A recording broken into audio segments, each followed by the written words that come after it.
again. Okay, this is going to be a little different than the usual because this is kind of autobiographical. I call it a lovely story. My original intention was to simply tell the story of how Patty, my late wife, and I came to be married. But as I began to write this, I realized there might be some aspects of that story that only really come into perspective when put in the context of the person I was before I met Patty. That these aspects of my story could have a value for those reading it who are dealing with codependence in their own lives. Consequently, I incorporated that part of my story as well. What isn't going to be included in the following pre-Patty history were my two previous marriages. The first, in 1968, lasted 3 years. The insecurities generated by my neediness were an underlying cause of its demise. The second, in 1983, lasted until 1998, with a 3.5-year separation from 1992 to 1995. In both cases, I ended up being the respondent in the ultimate divorce proceedings, and in retrospect, I must say, most likely, deservedly so. I suppose I had always been codependent, unconsciously believing that my sense of identity and self-acceptance, which somehow provided the basis for my happiness in life, was dependent on having a relationship with someone else. Although I wasn't consciously aware of it at the time, there was a part of me that believed it was this someone who helped to define my identity and gave my life a purpose that provided my sense of self-worth. It never occurred to me that there was something wrong with believing that. I mean, that was the way it was in the movies and even in the fairy tales. You found the right person and you lived happily ever after. So since I was driven by this subconscious need to find this right person to make me complete and give me the happiness I longed for, finding that right person became my life's mission. I started this mission rather early in my life. I can remember being in second grade, age 7, talking with a classmate on the playground about how much I wanted to be married. Now, I wasn't talking about when I was grown up, I meant right then. As time went on, I pursued my objective, never realizing how much it was disrupting my life. For example, there was the time I was going to college when I met a girl, Laura, who had expressed an interest in me to her brother, who was my coworker. That was the magic button. Once anyone who was a woman expressed an interest in me, I felt I had to follow it up, because there just weren't that many women who expressed an interest in me. It might be a sign that this was the one I needed to make my life complete. So I spent the entire week just hanging out at Laura's house, even though she wasn't there some of the time. Now you might think, well, what's wrong with that? Well, under other circumstances, the answer might be nothing, but not under these circumstances. It was finals week at my college, and I didn't take any of my final exams. So guess what? After a semester of attending classes and doing the work, I ended up failing all my classes that semester. Yes, although I was oblivious to it, being codependent was devastating to my life. However, I didn't see my overwhelming need for another person as the problem. The only problem I saw was that she didn't want to marry me. Well, I thought, such is life. It was in the spring of 1965 when I had that wonderful experience with Laura. But as I noted, it didn't bother me too much. Time went on. I'm now talking about the year 2000, and I met another woman, Julie, who appeared to have an interest in me.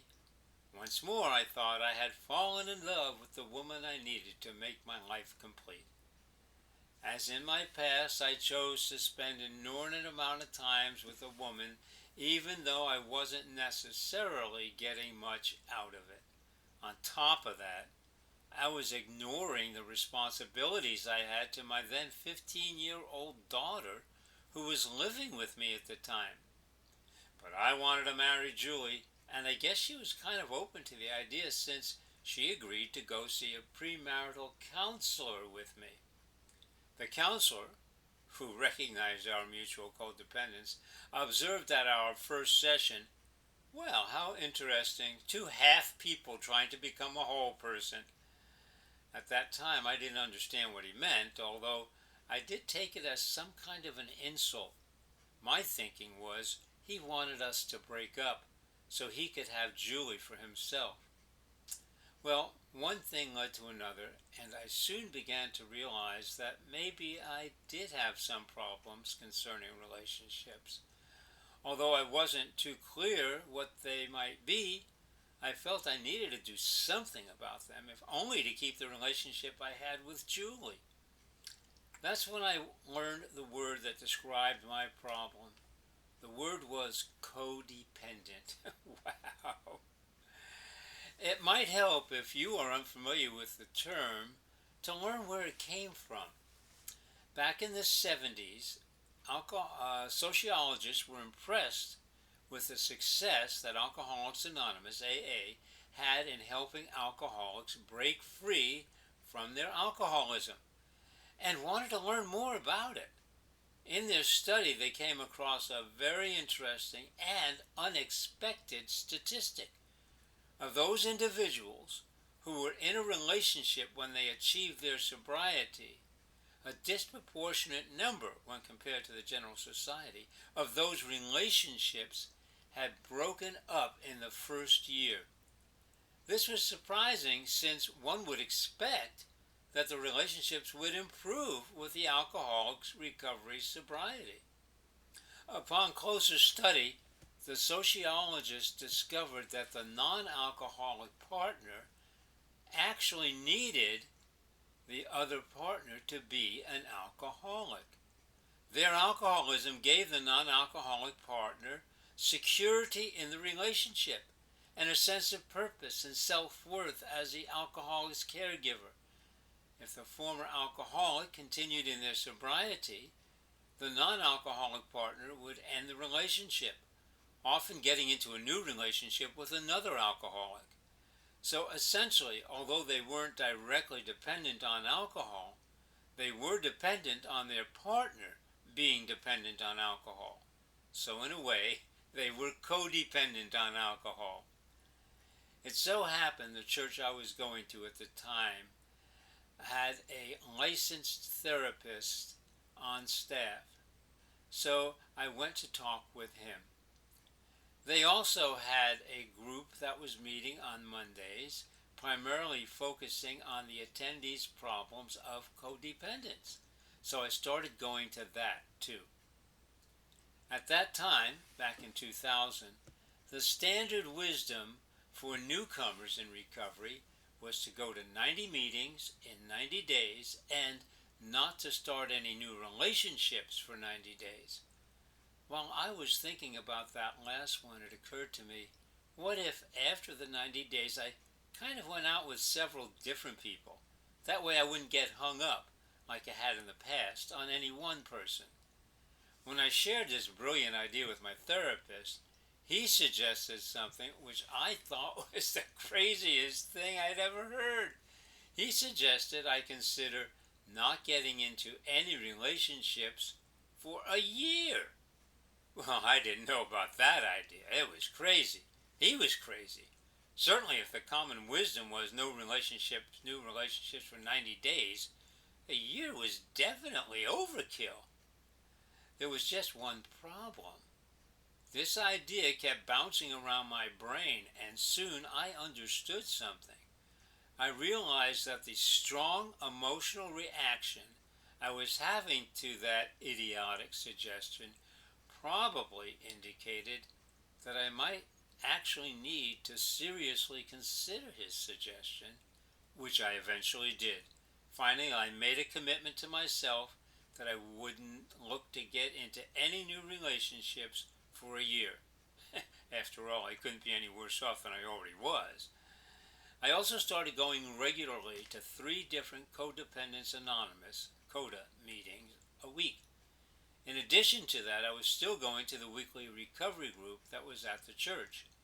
I was really immersing myself in my codependent recovery work. When our church started to celebrate recovery group a year or so later, I also got active in that, again, working on recovering from my codependence. After the first year of no new relationships, or old ones either, had passed, I had just kind of gotten into the habit of not thinking all the time about having a relationship. I wasn't looking to get into one, although I might have been open to the idea. I do remember after 2 or 3 or maybe even 4 years had passed without a relationship, being in my apartment, vacuuming the rug and thinking to myself, gee, it might be nice to have a relationship. But then another part of me realized if I had a relationship, I'm going to have to readjust my lifestyle. I mean, right now I've got a pretty good deal. I'm content with my day-to-day life. Everything is just the way I like it. It appeared that I had finally come to appreciate and enjoy being by myself. Through my years of codependent recovery work, I had finally learned that I was enough. And although I might like someone else in my life, I certainly didn't need someone else in my life. Although I was generally content, there were times when I called out in my aloneness to God. Hey, didn't you say it wasn't good for man to be alone? So what's the matter? Aren't I a man? What, am I the exception? However, the thought occurred to me that if God had a perfect woman out there for me, would it be fair of him to put her together with me if I still needed work? Of course, the converse would be also true. So I accepted that God was working on the both of us, that perfected me, that he was preparing for the perfect woman he had for me. Time continued to go on, and I had been faithful to keep doing my codependent recovery work when, in 2008, my parents requested I come back to New York to help them in their declining years, which I did. My mother, who is 91, passed 3 months after I got back. 6 months after that, my father passed at age 96. While in New York, there did not appear to be any nearby CODA meetings for me to attend. This is the lovely story. Finally, in 2010, I returned to California. When I first got back, I was only sporadically doing anything with my old CODA group, although I still wasn't thinking too much about having a relationship.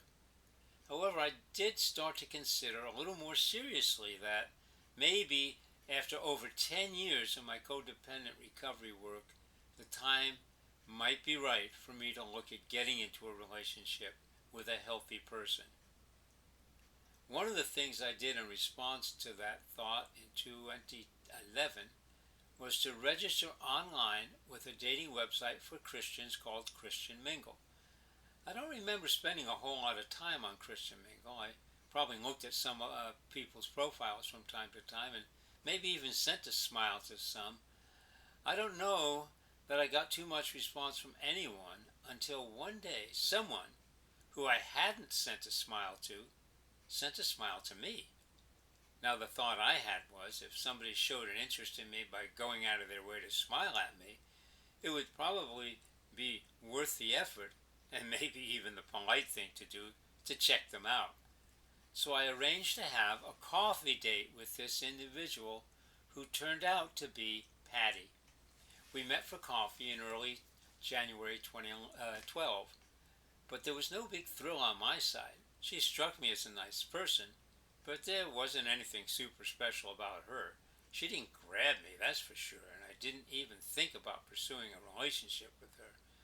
Long story short, we each went our own way from that meeting, having decided we would accept friend requests from each other on Facebook, and that would be pretty much it. I don't know if she even looked at anything that I had posted, and I don't remember seeing anything she had posted. However, we were connected, as it were, on Facebook.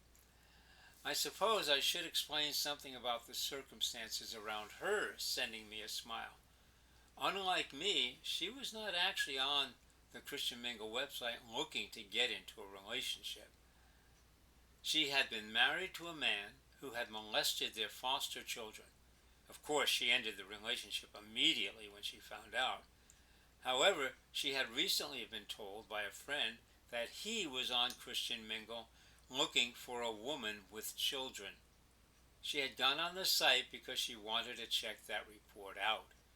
In the course of inspecting the site, looking for him, she happened to come across my picture and recognized me as someone whom she had seen at a church she had attended. Based on that tenuous connection to me, she had sent me the smile. 2 years go by from that first meeting, and on March 13th, 2014, out of the blue, I get a message from her on Facebook that says, "An interesting thing just happened you might enjoy hearing about. I'm in Healdsburg house sitting for my brother. He's a plumber here in the area. He's out of town this week, so his helper has been taking over. Turns out his helper, Frank, knows you. We were chatting and he asked me if I lived in the Reading area. When I told him I did, he said he had been up that way a few weeks ago helping a friend who lived in Anderson remodel his bathroom. I asked him who, and he said, oh, you probably wouldn't know him. But with a little encouragement from me, he finally told me his name is Paul Badu. Of course, he was surprised to know that I did know you when I told him, I know Paul. That was just too much coincidence at one time for me. Not only had I been good friends with Frank since meeting him in a mutual help group over 20 years before, as it turned out, I also knew Patty's brother, although we were not friends. In any event, I thought such a series of coincidences at least merited another coffee date. Although she accepted my invitation, it took a while for us to actually meet. When we finally met again, this time on May 8th of 2014, I still felt that she was a nice person, but as at our first meeting, wasn't swept off my feet, didn't fall madly in love, or have any fantasies around her or anything like that. However, I had, and still do have, a home theater in my living room with a 110-inch movie screen, a digital projector, and a collection of over 5,000 DVD titles. The problem was, nobody ever came over to watch movies in my wonderful home theater. I thought maybe it would be nice to invite her to come over and watch a movie in my home theater some Saturday evening. So I did, and she accepted the invitation. About 2 weeks later, she came over on a Saturday evening, May 24th of 2014, and we enjoyed a movie together. It happened to be The High and the Mighty, the John Wayne movie. She enjoyed watching a movie on the big screen, so I suggested we could do this again if she'd like, and she indicated she would like. She soon began coming over fairly regularly on Saturday evenings to enjoy the home theater and watch a movie. She would sit on one end of the couch and I would sit on the other end. For me, it was more like I was the theater manager, something I actually had been in New York many years earlier, presenting a show, and she was just a member of the audience, or in this case, the audience. On one occasion, in an effort to increase the size of the audience, I invited her to invite some of her friends if she'd like. However, no one else ever came. After one movie, I suggested if she wanted to come a little earlier sometime, I'd make her a dinner, and then we'd watch the movie. She accepted the invitation, and that soon became our routine, dinner and a movie. It so happened at that time I was going to a Messianic fellowship on Saturday mornings. I must have mentioned this to her in conversation at some point, and she expressed an interest in learning what that was all about. So shortly thereafter, she came over to my house one Saturday in the morning, and she accompanied me to the Messianic fellowship. The fellowship had a lunch potluck afterwards, and we stayed for that. Then we returned to my house, where we hung out until that evening, when I made dinner, and then we watched a movie afterwards. Apparently she had found attending the Messianic Fellowship to be something she enjoyed, and so she started going to it with me pretty regularly. Our routine now became she'd come over Saturday morning, we'd go to the Messianic Fellowship, have lunch at the potluck, then we'd come back to the house, hang out in the afternoon, then I'd make something for dinner, and we'd conclude with watching a movie. This went on for quite some time. However, one particular weekend she had appointments for some medical tests at UCSF. Since she was going to be staying at her brother's house in the Bay Area for the weekend, she'd be unable to come that Saturday. It was unexpected, but that Saturday I noticed that I kind of missed having her around. When she came back, we continued going to the Messianic Fellowship in the morning, hanging out in the afternoon, and having dinner followed by a movie in the evening. One evening, when I was walking her out to her car, she asked if it would be all right if she gave me a hug. I thought about it for a moment or two and said, I don't think so. I'm not sure exactly what I was thinking, except that somehow or other I felt like it would not be the right thing to do. So it would be better if we passed on it then. Perhaps I thought it might stimulate an interest in me in something on another level that would complicate the friendship that we had, and which I enjoyed as it was. However, as time went on, I began to notice something. After she had gone home, I would miss her. It wasn't that I particularly wanted her to stay, just that I was missing her presence when she had left. One Saturday, during the after-service potluck at the Messianic Fellowship, one of the men asked Patty, "What's the story with you and Paul?" For which she didn't have an answer. She mentioned it to me. I suggested maybe we ought to talk about that sometime. She agreed. In fact, when we left the fellowship after lunch, she wanted to talk about it on the way back to the house. I said, let's talk about it after dinner. I don't know why, but that's what I said. So after dinner, she reminded me. We sat down on the couch and did talk about it. After discussing it for a while, we came to the conclusion that it looked like we had become girlfriend and boyfriend. Shortly after that, she got the results back from her medical tests at UCSF. They told her she had a cancerous tumor in her kidney. She told me about her cancer and suggested maybe I ought to go find somebody else. Maybe I ought to just run as fast as I could.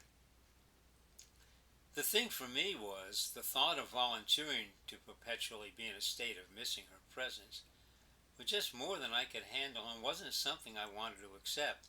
So I told her, I'd rather have you in my life for a year than not have you in my life at all. So I guess I definitely wasn't wanting to run. It wasn't too long after that, I just felt this overwhelming urge to have her with me all the time. So while she was again staying in the Bay Area at her brother's house, I asked her over the phone if she would marry me, and she said yes. That next weekend, I drove down to Sonoma County, staying with a friend in Santa Rosa, so I could spend the weekend with Patty. One thing I made a point of doing with her that Saturday was to take her out to Goat Rock Beach at the ocean, where I got down on my knee and proposed in the more traditional manner. To my joy, she again said yes. The rest of the day we drove around, and I showed her all the places I had lived in Sonoma County. Although the home she had grown up in was in Berkeley, her family had a summer cottage in Sonoma County at Camp Meeker. So on Sunday, we went to church together, then we drove around and she showed me all the places she had frequented as a child and teenager. So in addition to confirming our intention to marry and spending some time together, we got some insights into each other's history. About a week and a half later, she returned to Shasta County from her brother's house. It was Wednesday, September 17th, 2014, and we immediately went to the county clerk's office, completed the license application, and were married that day by a deputy clerk. About a week and a half after that, on Saturday, September 27th of 2014, we had a more traditional marriage ceremony at our house for our family and friends. For our honeymoon, we went down to a motel in Berkeley on Monday, September 29th of 2014, because she had the surgery to move the renal carcinoma scheduled at UCSF for the end of that week, on Friday, October the 3rd, on 2014. Patty had grown up in Berkeley, and I had lived in Oakland for a number of years, so we spent time driving around the East Bay. In Berkeley, she showed me the areas she used to live in or frequent when she was a kid. We also met with one of her friends from her childhood, Mary Jane, with whom we had lunch. I also took Patty to the places in Oakland where I had lived and hung out. Then the honeymoon was over when she had to go to UCSF to have the surgery to remove the cancer that turned out to be on her kidney rather than in it. So that's pretty much the story of how Patty and I came to be married. And here's the author's epilogue. It wasn't until Patty passed on Friday, May 6th of 2022, almost 8 years to the day from our second coffee date, that I fully realized what an incredible and wonderful relationship we had had for the 7.5 years of our marriage and what had made it possible. One thing that stands out for me is how neither one of us tried to create the relationship. It just sort of came together as a result of factors outside our control. The coincidence of our having gone to the same church at the same time, even though we never actually had any interaction while at that church.